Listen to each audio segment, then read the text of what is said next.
I'm starting the class. Last session we have studied about the structure of the cell and what a cell is and what are its components and how it works. Today we are studying in this session about the structure of the tissues and the function of the different tissues found in plants as well as in animals. Now let us see what is meant by a tissue. A group of cells together and they have a specific function is called as tissues. So here we can say many cells combined together to perform a function is called a tissue. Got it? Tissue is a combination of cells, many cells working together, and it perform a common function is called a tissue. So here you can see that cells combine together and form the tissues. And now let us see what is meant by an organ. So many tissues combined together, you will get an organ. Say an example of an organ in your body. Yes, eye is an organ, kidney is an organ, your liver is an organ. Like that, different organs are there in our body. So these tissues combined together, you will get an organ.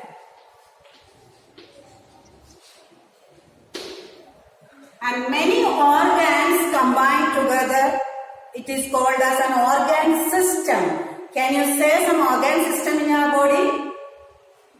Yes, respiratory system is an organ system, digestive system is an organ system, excretory system is an organ system, reproductive system is an organ system. Like that, different systems, you can see that different organs combined together, you will get an organ system. Now, can you tell me what are the organs in your respiratory system? Yes, it starts from your nose. The two openings which is called as external openings called as nostrils. Then it goes to the windpipe or trachea. Then it reaches bronchi, bronchioles and lungs. These are the organs of the respiratory system. Like that, can you tell the organs of our digestive system? Yes, you can say it starts from the mouth, then food pipe, otherwise called as esophagus. Then you can say that it goes to the stomach. Next one is the small intestine. Next large intestine. Then rectum. These are the parts of the digestive system. So you can say that here each one is an organ. The mouth is an organ. Next goes to the food pipe. That is an organ. Next goes to the stomach. It is a separate organ. Then small intestine is another organ.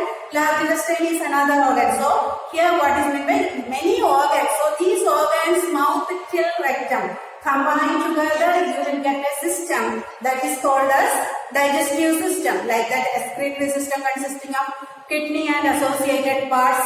So each organ combined together, you will get an organ system. And many organ system. Now let us see from organs into organ system.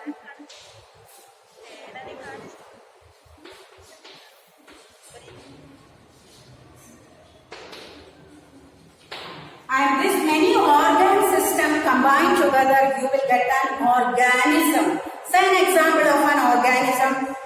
Yes, human being is an organism, a cow is an organism, a plant is an organism. So a hen is an organism. So like that, different organs combined together, you will get an organism. So say for example, in our body, different organ systems. Say for example, we already started with the digestive system is there, respiratory system is there, excretory system is there, reproductive system is there, nervous system is there, endocrine system is there. Like the different systems in our body, in a human body, there are different systems, and these systems working together, you will get an entire organism or a whole body you are getting. So all the points you got it. Tissue, first the basic level is cell, many cells combine together to form a tissue, and many tissues combine together to form an organ, and many organ combines to form an organ system, and many organ systems combine together.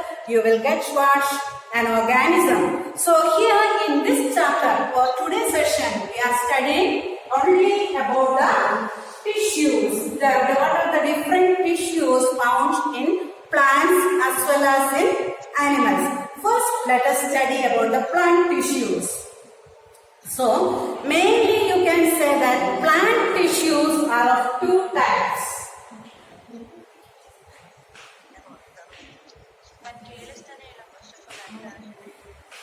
Plant tissues are of two types.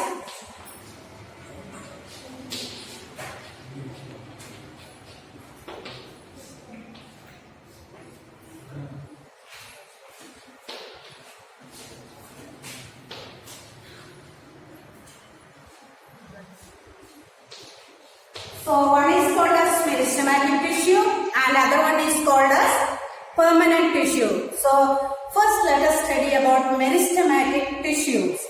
So you can say that meristematic tissue or meristem, these are found at the growing tips of the plants. So can you name what are the growing parts of it, that is very rapidly or very fastly growing parts of a plant? Tell me. Yes, it is the root tip, shoot tip, etc. So, root tip, you can see very fastly dividing and redividing cells are there. Shoot tip also dividing and redividing cells you can see. At the tip of the stems, you can see, if you observe a plant, you can see at the tip of the plant, you can see that a group of leaves, it is growing. Very fastly it is growing. And very tender leaves, within few days you can see it is separating. So like that, and at the bud region, a flower bud, when it comes you can see that very fastly it blooms into a flower. So all this region, very fastly growing region, you can say that, or you can see these meristems are located. And you can see that, what are the characteristic features of this meristem? You can see that these meristematic cells are small. It will be very small in size, and you can see usually they are cuboidal. What are the features of these meristematic tissues? And the cells are small in size, so you can see that it is very small in size, and then usually their shape is cuboidal or cube shaped cells are there. And the cell wall is very thin, and next is a large nucleus is also present. Vacuoles which are absent in this one, and cells are very tightly packed. That means there is no intracellular space between the cells. So there is no space between the cells. And another capacity is that these are actively dividing and redividing cells. That is, cells have the capacity to divide and redivide very fastly. Cell division, cell structure, everything you have studied in the last session. So, and you can see that two types of meristematic tissues are there. One is called as apical meristem, and the next one is called as lateral meristem. So, you can see this meristem is of two types, apical and lateral meristem. And these are the two types of meristematic tissue. So, the thing is that plant tissue is of two types. One is called as meristematic tissue and the other one is called as permanent tissue. We are studying about the meristematic tissue. It is very small in size and prominent nucleus is present. Cells are packed together and they are very actively dividing cells. It will be dividing and redividing. And you can say that here two types of meristems are there. One is called as apical meristem and the other one is called as lateral meristem or cambium. And where you can see this apical meristem, apical meristem you can see at the tip, shoot tip and root tip. You can see, and what is its main function? It is that it will increase the height of the plant. So as this apical meristem divide and redivide, you can see that the height of the plant will be increasing. So main function of this apical meristem is that increase the height of the plant. Now go to the second type of meristem, that is called as lateral meristem or cambium, and its function is to increase the girth or width of the plant so that the plant trunk or tree trunk become more in width. So these are the two types of meristem. One is called as apical meristem and the other one is called as lateral meristem. So now let us go to the permanent tissues. What are the permanent tissues seen in plants? The permanent tissue, mainly you can see that three types of permanent tissue is there: protective tissue, supporting tissue and conductive tissue. And protective, supporting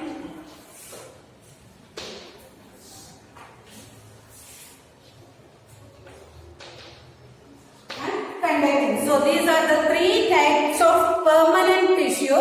First one is what is called as protective tissue. And what is the function of this protective tissue? Cells have thick walls. So cells, it is having thick walls and found on the surface of the, these protective tissues are found on the surface of the roots, stems and leaves. And where usually you can see the epidermal cells, the leaf surface are covered with a particular type of cells called as epidermal cells. So this protective tissue, otherwise we can call as epidermal tissue. So you can see that in aquatic plants, what is meant by aquatic plants? Those plants which live in water, say for example lotus. You can see, if you look at a close observation on the plant, the leaves have a waxy coating. So the leaves has a waxy coating, a wax-like substance. So that is the epidermis, or the outer layer, which is called as a protective tissue. It is covered with a wax-like substances. So main function of this protective tissue, from the name itself you know, the protection of the internal part of the plant is the function of this protective tissue. The other name of the protective tissue is epidermal tissue. Now let us go to the second type of tissue, that is called as supporting tissue.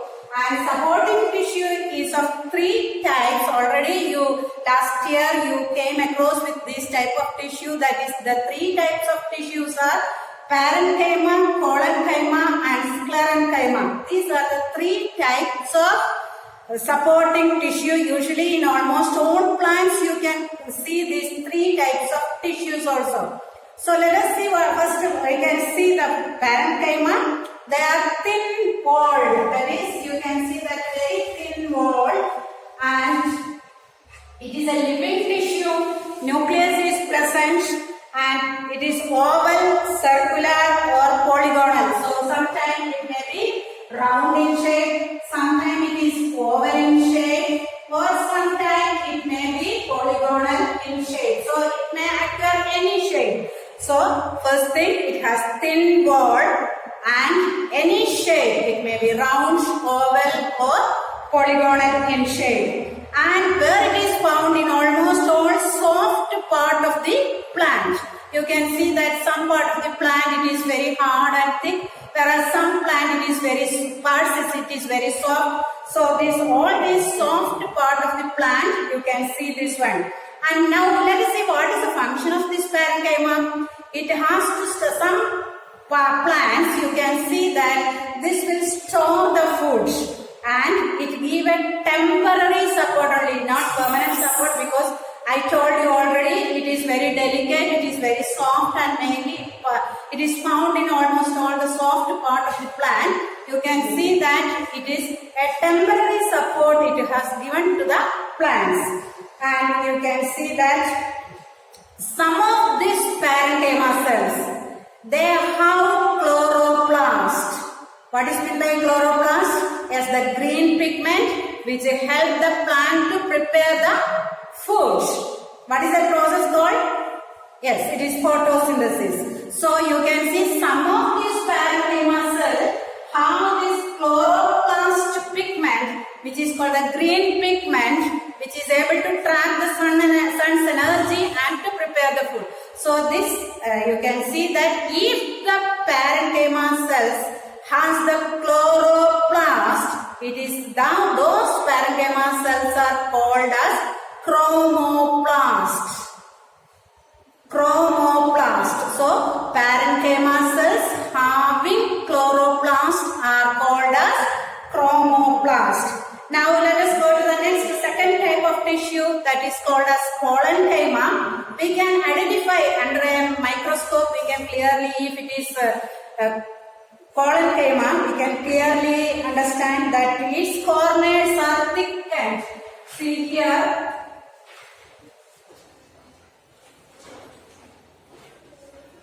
Suppose the structure is like this. Here you can see where the two cells meet together.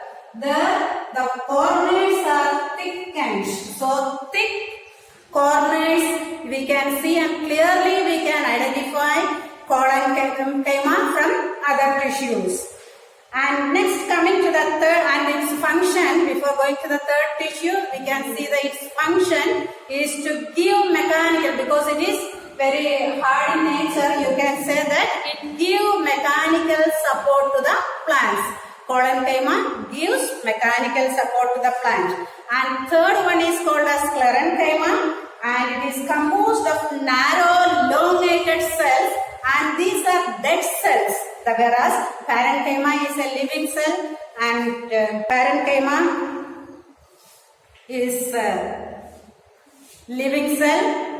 Collenchyma is, so collenchyma also is living cell, and whereas coming that is called as sclerenchyma, that is dead cells. Usually it is hard in nature, and it is found in the, you can see that mainly in the shell. You can see a coconut, if you are taking in the husk of the coconut. What is meant by husk of coconut? The outer covering, that fiber like parts you can see. Before you are cut open, you can see outer that husk like or thread like or fiber like region. There and a covering of nuts, etc. You can see this region that is made with the sclerenchyma. So these are the three types of supporting tissue, and these are called as simple permanent tissue because only these are made with a single type of tissue. So it is called as simple permanent tissue. Now let us go to the complex permanent tissue. Two types of complex permanent tissue is there, that is otherwise called as conducting tissue. And this conducting tissue, two types are there, already you know, xylem and phloem. These are the two types of conducting tissue you can see in the plants. And this conducting tissue, so you can see what are the things these plants conduct. Yes, it is food, water and mineral salts. Food, water and mineral salts. You can say that plant has to conduct from the soil. So you can say that which is the water conducting tissue? Yes, it is xylem. And which is the food conducting tissue? That is phloem. Now we can study that xylem and phloem will come under the conducting tissues, and these conducting tissue are two types. One is xylem and another one is phloem. And xylem, it consists of four parts, like that. For phloem also other four components are there. And let us see what are the components of xylem. Xylem, you can say it is made with the tracheids, xylem vessels, xylem parenchyma, and you can say that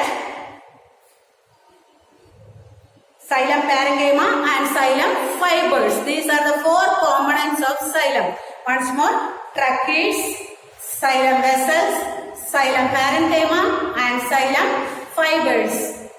These are the four components of xylem. So, conducting tissue,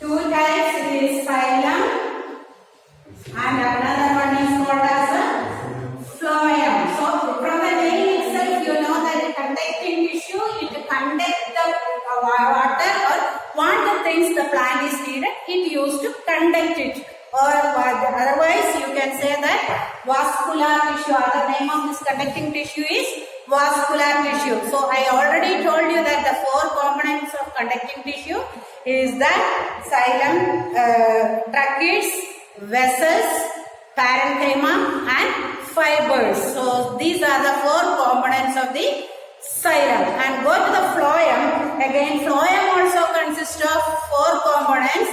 Which are those components? You can say that seed tube, companion cell, then phloem parenchyma and phloem fibers. These are the four components of the phloem. So once more, phloem consists of four components, that is seed tubes, companion cells, phloem parenchyma and phloem fibers. So each of these four parts also, the main function we can say that from the conducting the food materials from the leaves to the various parts of the plant. So from the leaves you can say that leaves will prepare the food and that is needed for the whole parts of the plant body. Say for example to the root, to the stem, to the flowers, like that. All the parts need this prepared food and this food is passed from the leaves to the other parts through the phloem or the downward movement, whereas xylem usually water from upward movement, that is from the soil it has to take up. So upward movement you can say in the xylem, whereas in the phloem downward movement, because leaves are on the top, you can see from the leaves it has to go to down, whereas water from the soil it has to go up. So upward movement and downward movement. So understood children all about these plant tissues? Once more we can recollect what we have studied today.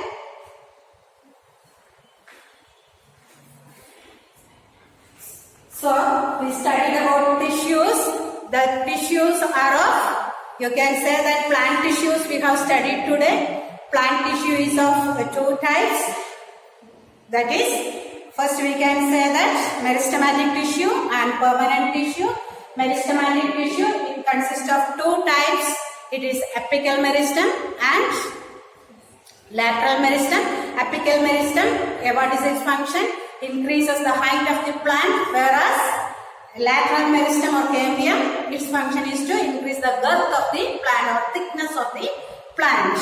And next we can see that permanent tissue, in that simple permanent tissue and complex permanent tissue is that simple permanent tissue, first one is the epidermal tissue, otherwise called as protective tissue. And it's as from the name itself you can understand that protective tissue, the function is protection of the plant. So it is found in the uppermost layer of the all the parts of the plant, say for example leaf, stem or flower bud or anywhere in the topmost layer of the plant contains this protective tissue. Next come to the supporting tissue. Three types of supportive tissues is the first one is parenchyma, next one is collenchyma and the third one is sclerenchyma. In that parenchyma, collenchyma, these two are living tissues, whereas the third one which is the sclerenchyma, which is a dead tissue. And the last one we are going to the conducting tissue. Conducting tissue is of two types. One is xylem and another one is phloem. As you know already, xylem conducts water and mineral salts from the soil to the different parts of the plant. So it is the upward movement, whereas phloem conduct the prepared food. So food is prepared in the leaves of the plant. From the leaves it has to go to the different parts, that is downward movement. So these are all about plant tissues. I think all of you got it. So if you have any doubt, you can call me and I will answer to that one. Thank you.